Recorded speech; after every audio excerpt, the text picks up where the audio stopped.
আসসালামু আলাইকুম প্রিয় শিক্ষার্থীরা, তোমরা সবাই কেমন আছো? আশা করি তোমরা সবাই ভালো আছো। তো আজকে আমরা যে টপিক নিয়ে ডিসকাস করব সেটার নাম হচ্ছে কি ব্যাংক সমন্বয় বিবরণী। তোমরা সবাই জানো যে প্রত্যেক বছর এইচএসসি এক্সামে প্রত্যেক বছর এইচএসসি এক্সামে প্রত্যেক বছর ব্যাংক সমন্বয় বিবরণী থেকে প্রশ্ন থাকে।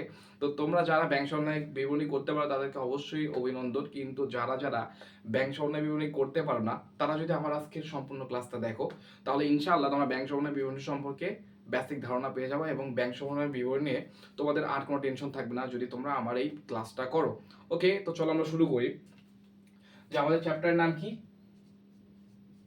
ব্যাংক সমন্বয় বিবরণী। ওকে, তো আমার লেখাটা একটু খারাপ, তো সবাই ইগনোর করো লেখাটাকে।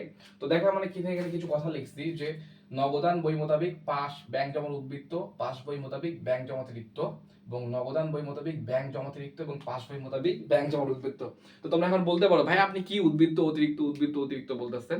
তো আমি তোমাদেরকে জাস্ট প্রথমে শুরু করে দিই ব্যাংক সমন্বয় বিবরণীর কথা, বেসিক ধারণা দিই যে ব্যাংক সমন্বয় বিবরণী কেন করা হয়। ব্যাংক সমন্বয় বিবরণী হচ্ছে দুইটা বই প্রস্তুত করা, একটা হচ্ছে নগদান বই, একটা হচ্ছে পাস বই। পাস বই কে করে? পাস বই প্রস্তুত করা হচ্ছে ব্যাংক এবং নগদান বই প্রস্তুত করি আমরা। আমরা যারা ব্যবসায়ীরা যারা ব্যাংকে টাকা রাখি তারা হচ্ছে নগদান বই প্রস্তুত করে এবং পাস বই কারা প্রস্তুত করে? পাস বই প্রস্তুত করে হচ্ছে ব্যাংক। সিম্পল কথা। ওকে, তো আমরা যাদের হিসাব আমরা নগদান বইয়ে এবং পাস বইয়ে কিছু গরমিলের কারণ সৃষ্টি হয়, বা হয়তো বলতে পারে যে আমি ব্যাংক থেকে টাকা উত্তোলন করছি সেটা নোট করি নাই, বা ব্যাংক কিছু আমার টাকা উত্তোলন করছে বা আমার ব্যাংক কোনো কোনো খাতে ব্যয় করছে সেটা আমার কাছে হিসাব নাই। তো এই জিনিসগুলোর জন্য কি একটা গরমিলের সৃষ্টি হয়। তো এই গরমিলটা দূর করার জন্য আমরা কি করি?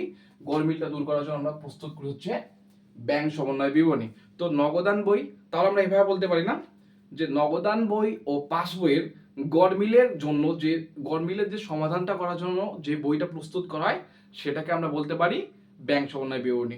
ওকে, সিম্পল। তো এই ডেফিনেশন নিয়ে আমাদের এত মাথা ব্যথা নাই, আমাদের কথা হচ্ছে যে আমরা ব্যাংক সমন্বয় বিবরণী কিভাবে শিখবো। তো ব্যাংক সমন্বয় বিবরণী তিন ভাবে করা যায়, একটা হচ্ছে একক জের, উভয় জের, একটা হচ্ছে আমরা জাস্ট দুইটা সম্পর্কে জানি, তিন নাম্বারটা সম্পর্কে না জানলে হবে, একক জের এবং উভয় জের। তো আমরা আমাদের এই ক্লাসে একক জের সম্পর্কে ধারণা নিব। ওকে, কি বললাম? একক জের সম্পর্কে ধারণা নিব। তো আমরা একক জের কিভাবে সহজে করতে পারি চলো সেটা দেখি। দেখো এখানে আমাদের কথা আছে যে চারটা কথা থাকবে। আমি কি বললাম তোমাদেরকে যে আমরা ব্যাংক সমন্বয় বইতে দুইটা বই রয়েছে, একটা হচ্ছে নগদান বই, একটা হচ্ছে পাস বই। কি বললাম? নগদান বই, পাস বই, মাথায় রাখবে। হ্যাঁ, তো দেখো নগদান বই মোতাবেক ব্যাংক জমার উদ্বৃত্ত প্রশ্নে কিন্তু প্রথম প্রশ্নে দেওয়া থাকবে। তোমরা যারা ব্যাংক সমন্বয় বিবরণী করতেছো তারা অবশ্যই জানো যে ব্যাংক সমন্বয় বিবরণীর প্রথমেই কিছু একটা কথা লেখা থাকে।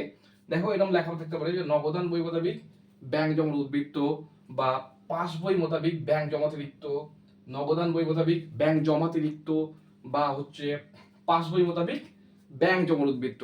এই কথাগুলো লেখা রাখতে পারে, ঠিক আছে? মাথায় রাখবো। ওকে, দেখো আবার বললাম যে নগদান বই মোতাবেক ব্যাংক জমার উদ্বৃত্ত এবং পাস বই মোতাবেক ব্যাংক জমাতিরিক্ত, যদি এই কথাটা প্রশ্নের শুরুতে লেখা থাকে তাহলে আমি কি হব? আমি ব্যাংকের মতো হব। মানে ব্যাংক যা যা করছে আমি সবকিছু ব্যাংকে ফলো করব। আবার শুনো কি বললাম, যে নগদান বই মোতাবেক ব্যাংক জমার উদ্বৃত্ত এবং পাস বই মোতাবেক ব্যাংক জমাতিরিক্ত, এই কথাটা যদি প্রশ্নের প্রথমে লেখা থাকে তাহলে অবশ্যই আমাকে কি করতে হবে? আমি ব্যাংকের মতো হব, মানে আমাকে ব্যাংককে ফলো করতে হবে। সেকেন্ডে দেখো নগদান বই মোতাবেক ব্যাংক জমাতিরিক্ত এবং পাস বই মোতাবেক ব্যাংক জমার উদ্বৃত্ত, এই কথা যদি লেখা থাকে তাহলে আমরা কি করব? আমার ব্যাংক আমার মতো হবে। কি বললাম? যে যদি নগদান বই মোতাবেক ব্যাংক জমাতিরিক্ত এবং পাস বই মোতাবেক ব্যাংক জমার উদ্বৃত্ত এই কথাটা লেখা থাকে তাহলে অবশ্যই আমাদের কাকে কি হবে? ব্যাংক আমাদের ফলো করতে হবে, মানে ব্যাংক আমার মতো হবে। জাস্ট এই চারটা কথা মাথায় রাখলে আমরা একক জেদ ইজিলি করতে পারবো। কি বললাম? যে এই চারটা কথা একটা স্ক্রিনশট নিয়ে নাও। যদি আমরা এই চারটা কথা মুখস্থ করতে পারি বা মেমোরাইজ করতে পারি তাহলে ইজিলি আমাদের ব্যাংক সমন্বয় বিবরণী ক্লিয়ার হয়ে যাবে। তো এখন তোমরা বলতে পারো ভাই আমি ব্যাংকের মতো হবো, ব্যাংক আমার মতো হবে, এই জিনিসগুলো কেমনি কি হয়? তো অবশ্যই এই জিনিসগুলো জানার জন্য আমরা ম্যাথ দিয়ে আমরা শিখবো। তো জাস্ট এই কথাটা আমরা জাস্ট তুমি কি করলাম, আমি এই ভিডিওতে তোমাদের জাস্ট ব্যাংক সমন্বয় বিবরণী একটা সিম্পল ধারণা দিলাম, যাতে করে তোমার নেক্সট পার্টে আমরা প্র্যাকটিক্যালি দেখবো যে আমি কিভাবে ব্যাংকের মতো হব বা ব্যাংক কিভাবে আমার মতো হবে। আমাদের জাস্ট দুইটা পার্ট থাকবে। প্রথম পার্টে আমরা এই পার্টটা এক নম্বর নিয়ে আলোচনা করব এবং দ্বিতীয় পার্টে আমরা হচ্ছে ব্যাংক আমার মতো হবে এটা নিয়ে আলোচনা করব। ওকে, সিম্পলি আমরা ব্যাংক সমন্বয় বিবরণী শিখবো। তো আশা করি আজকের কথাটা আমি আরেকবার রিপিট করি তোমাদেরকে, যে ব্যাংক সমন্বয় বিবরণী জিনিসটা কি। নবদান বই ও পাস বইয়ের গরমিল দূর করার জন্য যে বিবরণী প্রস্তুত করা হয় তাকে আমরা বলতেছি ব্যাংক সমন্বয় বিবরণী। এবং ব্যাংক সমন্বয় বিবরণীতে দুইটি বই প্রস্তুত করা হয়। কি কি? ব্যাংক সমন্বয় বিবরণী হচ্ছে দুইটা সাইড থাকে। একটা হচ্ছে একজন কি করে, যে দুইটা বই আছে না, ব্যাংক সমন্বয় বিবরণী আমরা কি করি, দুইটা বই প্রস্তুত করি। একটা হচ্ছে ব্যবসায়ীরা প্রস্তুত করে, একটা হচ্ছে ব্যাংক প্রস্তুত করে। ব্যাংক কোন বই প্রস্তুত করে? ব্যাংক প্রস্তুত করে হচ্ছে পাস বই। এবং আমরা কোন বই প্রস্তুত করি? আমরা হচ্ছে নগদান বই, বা যারা ব্যবসায়ী বা যারা ব্যাংকে টাকা টাকা জমা রাখে তারা কি করে, নগদান বই প্রস্তুত করে। এবং ব্যাংক কি করে? ব্যাংক হচ্ছে পাস বই প্রস্তুত করে। ওকে, যদি নগদান বই মোতাবেক ব্যাংক জমা উদ্বৃত্ত, পাস বই মোতাবেক ব্যাংক জমা অতিরিক্ত এই কথাটি লেখা থাকে, তাহলে আমরা একক জোরে কি করব, আমি ব্যাংকের মতো হবো, মানে আমি ব্যাংককে ফলো করব।